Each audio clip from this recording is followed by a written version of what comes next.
Ouais l'équipe, salut à tous, j'espère que vous allez bien. Moi les gars, je suis heureux. On est à quoi? J-1, on est à quelques heures de l'ouverture de cette Coupe du Monde 2018. Cette compétition si importante, si prestigieuse, cette compétition qui te fait pétiller les yeux et qui te donne des petits frissons. Les gars, premier match pour nos Bleus, samedi face à l'Australie, à partir de 11h50 sur TF1 et sur Beansport 1. Attention les gars à ce premier match de préparation. Respectons nos adversaires les gars. C'est l'Australie. Alors c'est peut-être pas une grande équipe mondiale, mais l'Australie, un championne d'Asie en 2015. Et l'Australie les gars, si elle est en Coupe du Monde, c'est qu'elle a taffé, donc c'est mérité. Respectons nos adversaires les gars. Soyons motivés, soyons concentrés et jouons surtout collectif. Alors, petit objectif pour l'équipe de France, si je te parle avec mon cœur de supporter, avec mon cœur bleu, blanc, rouge, oui, l'équipe de France peut aller, l'équipe de France va aller en finale et on va soulever ce trophée 20 ans après. Car les gars, 20 ans avant, pour ceux qui se rappellent, en 98, les gars, France 98, moi à l'époque j'avais 11 ans les gars, j'étais encore un petit bout de chou. J'avais 11 ans. Et les gars, c'était la première fois que je regardais une Coupe du Monde en intégralité, les gars. Et on a eu la chance, ça s'est déroulé chez nous. Les gars, qui aurait parié sur l'équipe de France? L'équipe de France qui, à cette époque-là, n'était pas favorite pour remporter le mondial. Mais qu'est-ce que nos Bleus nous ont fait rêver, les gars, à cette époque-là? Alors, je suis peut-être un peu nostalgique, les gars. Mais c'est une compétition que je n'oublierai jamais. Les premières fois en général, on ne les oublie jamais les gars. Et là les gars, que dire de cette Coupe du Monde 98 avec dans nos poules, pour ceux qui s'en rappellent, l'Afrique du Sud, l'Arabie Saoudite, le Danemark. On sort victorieux de ces poules. On rencontre le Paraguay de Chilavert en 8e de finale. C'était un match très dur. Des Paraguayens très costauds. Les gars, ça va jusqu'en prolongation et ce sauvetage de Laurent Blanc. 1-0 pour l'équipe de France et on se qualifie pour les quarts, les gars. Et on tombe sur qui, les gars? En quart de finale, on tombe sur qui? Sur la grande Italie. L'Italie de Inzaghi, de Vieri, de Del Piero, de Costa Curta, de Nesta, de Toldo. Une grande Italie, les gars. Et ça va jusqu'au tir au but. Et un petit clin d'œil à mon frère Bilal, si tu t'en rappelles.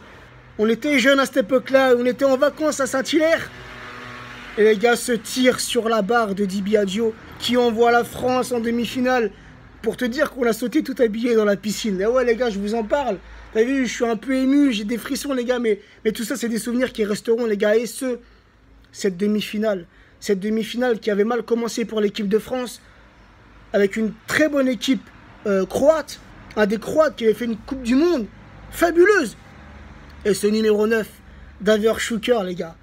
Qui vient ouvrir le score pour la Croatie sur une faute de marquage de Lilian Thuram. Mais Thuram, les gars, Thuram qui s'est sacrifié pour ses coéquipiers. Thuram, le combattant, Thuram, le guerrier qui vient égaliser. Et par la suite, il met un deuxième but qui envoie la France en finale, les gars.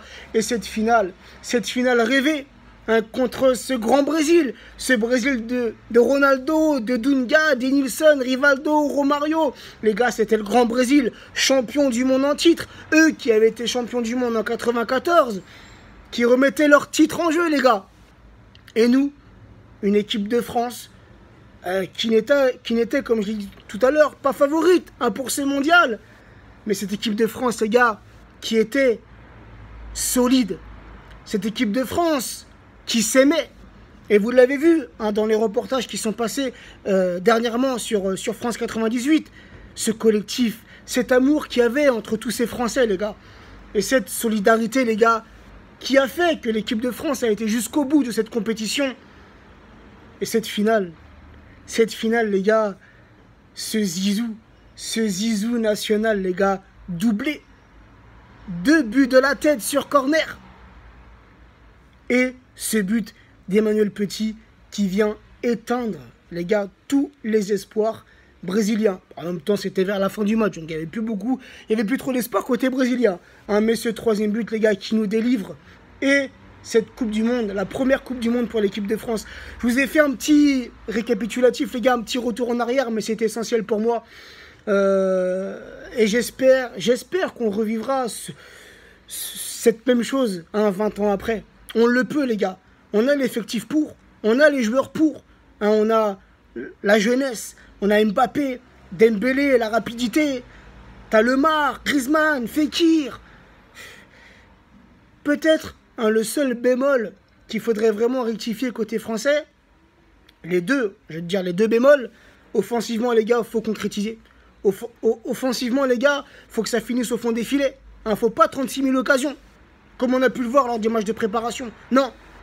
Et les gars aussi défensivement, j'aimerais une défense plus solide, plus sereine. Et surtout un Lloris aussi. Un Lloris en confiance. Car le mec qui m'a quand même fait flipper face à l'Italie, faute de main de sa part, mais même aussi face aux États-Unis. Tu vois, il plonge du bon côté, il est sur le ballon, il ferme l'angle, mais le but il rentre. Donc, la force de l'équipe de France, les gars, en 98, c'était surtout la défense.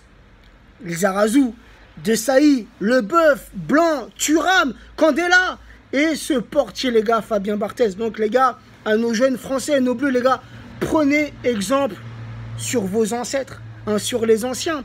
Cette équipe de France, comme j'ai dit, en 98, solidaire. Et bah, soyez, les gars, solidaires à nos Français, nos Bleus. Soyez solidaires, nous, Français.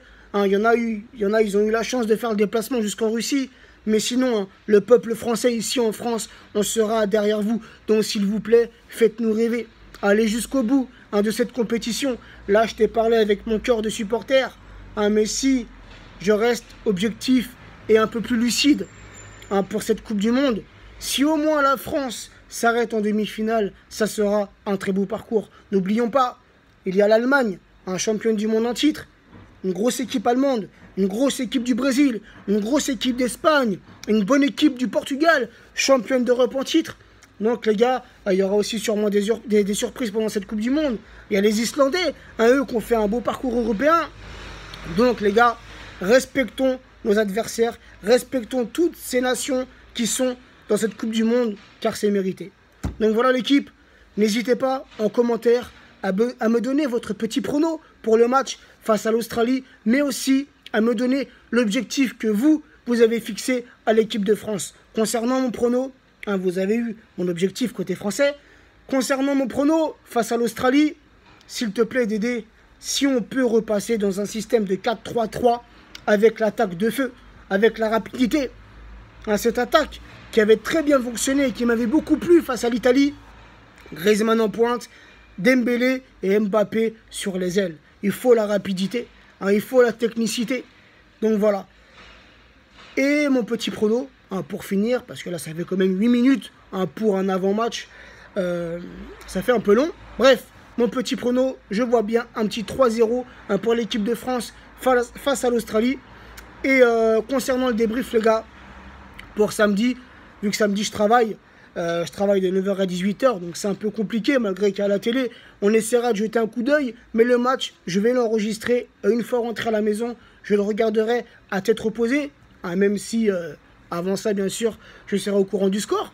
Et le débrief, les gars, je le ferai dans la soirée de samedi. Sur ce, l'équipe, prenez soin de vous, prenez soin de vos familles, et encore une fois, allez les Bleus, on est fiers d'être Bleus, et on sera tous, le peuple français sera derrière l'équipe de France. Alors, faites-nous rêver. Ciao l'équipe.